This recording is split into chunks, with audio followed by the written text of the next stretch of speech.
A North Texas mother is fighting to get her toddler back after CPS took him without a court order and without police officers seeing an immediate need for his removal. The 2-year-old is set to be released from a hospital into a foster home tomorrow. So let's just kind of go back to the beginning for some people who may not know. This was just like any other day for you. You're taking your kid to the doctor. If you want to go on about what happened that day at the hospital.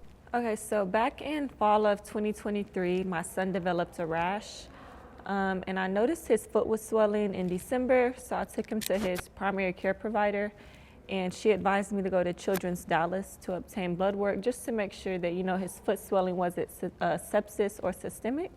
So we went to Children's Dallas, we obtained the blood work. After receiving the blood work, we found out that my son had less than a local infection. However, the physician at the time wanted to prescribe clindamycin, and after just doing my due diligence and my research, I found out that clindamycin is actually blacklisted by the FDA, and it's also reserved for more severe infections. And so after conversing with this physician, I asked her, was there an alternative medication that we could use because he has less than a local infection? She suggested K-Flex. However, K-Flex is in the family of cephalosporins, and I'm allergic to those. And if I'm allergic, it's a possibility my son Josiah is. And after that, she just really wasn't open to discussing any other alternative antibiotic. And so we were discharged around 10 p.m. Shortly after that, that's when we rejected clindamycin. And at that point, I just advised her that I would be going to Josiah's primary care provider to obtain an alternative antibiotic the next day. And at this point, what steps did you take before CPS got involved? So on December 21st, while in the process of obtaining this alternative antibiotic, CPS is blowing my phone up. And if it was such an emergency, the caseworker could have came to the primary care physician's office. I advised her I'd be home at 4:30 if she'd want to come by then to see the antibiotic, see Josiah. And so she ended up arriving to our house around 4:30 p.m. Hi. Hello, Ms. Sanders. Hi. My name is from CPS. Can I come in? Yeah. Initially, when she opened the door, I just saw her, but after advising her, she could come in, an officer on each side of her appeared. And so she first stated, would I voluntarily take my son back to the hospital? I said, yes, ma'am, but I'm gonna take him to Children's Plano, not Children's Dallas, given the, what just happened the night before. Okay. I need to double check on that, but are y'all still willing to admit him today? Yes, ma'am. Yes? Okay. You said you have a court order, right? I will get back with my supervisor, and I will actually, yes, get you the details on that. And so she advised me that she had a court order, and after asking to see this court order, that's when she stepped outside.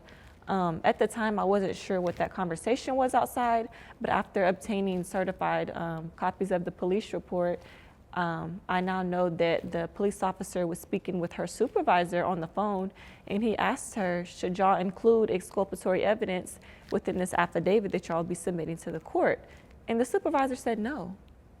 And so that exculpatory evidence would be that Josiah received an alternative antibiotic, Bactrim, and that he was under care of a feeding therapist. And so when they came back inside, that's when the caseworker advised me that she'll be taking my son, and I don't have a choice. Well, so what I'm hearing is CPS withheld evidence that Josiah was basically getting the care that he needed. Correct. And they removed Josiah from the house that day. Yes, on December 21st of 2023. After coming back inside from the conversation that she had outside, that's when she advised me that she'll be taking my son, and I no longer had a choice. The thing is, though, at this point in time, we were staying in Denton County. This caseworker took my son all the way back to Children's Dallas, in the rain, in rush hour traffic. If it was such an emergency, why did you not go to the nearest hospital? So I want to get a clear understanding. The night that you guys were at the hospital, were you discharged? We were discharged at 10:14 p.m. on December 20th. Okay, so you guys were discharged, but somehow this was still considered an emergency even though the hospital discharged you guys.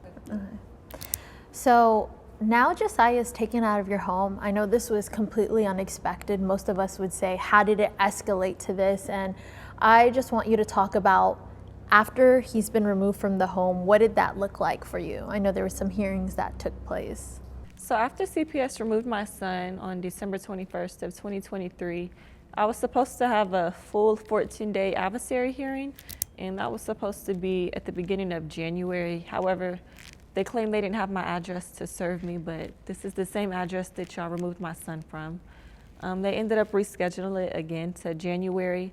However, even at that time, I didn't get the opportunity to have a full 14-day adversary hearing while I'm able to present my side, present my evidence, and do all of that. That hearing ended up being passed to February, and that's when we get into the adversary hearings.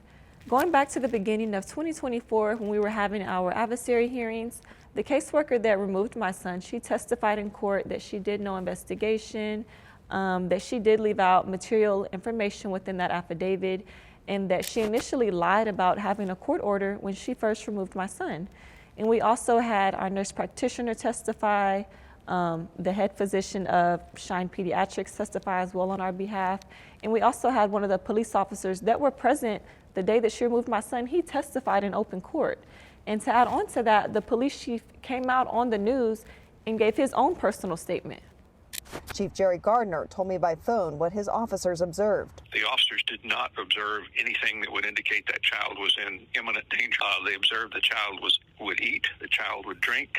They saw a rash on the child, but they didn't see anything to indicate that there was an emergency. The officers did not indicate in their police report that the child appeared to be malnourished, being instructed to take the child into custody, as we were by a CPS worker, without a court order, without a directive from a judge, would be a little unusual. After hearing the caseworker testify, after having our doctors testify on our behalf, I still don't have my son with me. He's still not home. So you're saying the CPS worker stood there on the stand, proof that there was no investigation that she did, proof that she misled or lied, proof that there was no court order signed, and you still don't have Josiah. I still don't have my son. I want to tell my son Josiah that I love him and I miss him, and Mommy did everything in her absolute power to bring him back home to me today. I still don't have my son. I was given a list of different services I needed to do. Within those services, it was 10 parenting classes. It was a psychological evaluation, a psychosocial evaluation, individual counseling. I had to read a book titled Parenting with Paralysis, and I had to take a women's wellness course. I did all of those services. I even went above and beyond to even write a report on the book that I read, and also a paper on each parenting class that I took and what I learned. I did everything they advised me to do, and I still don't have my son.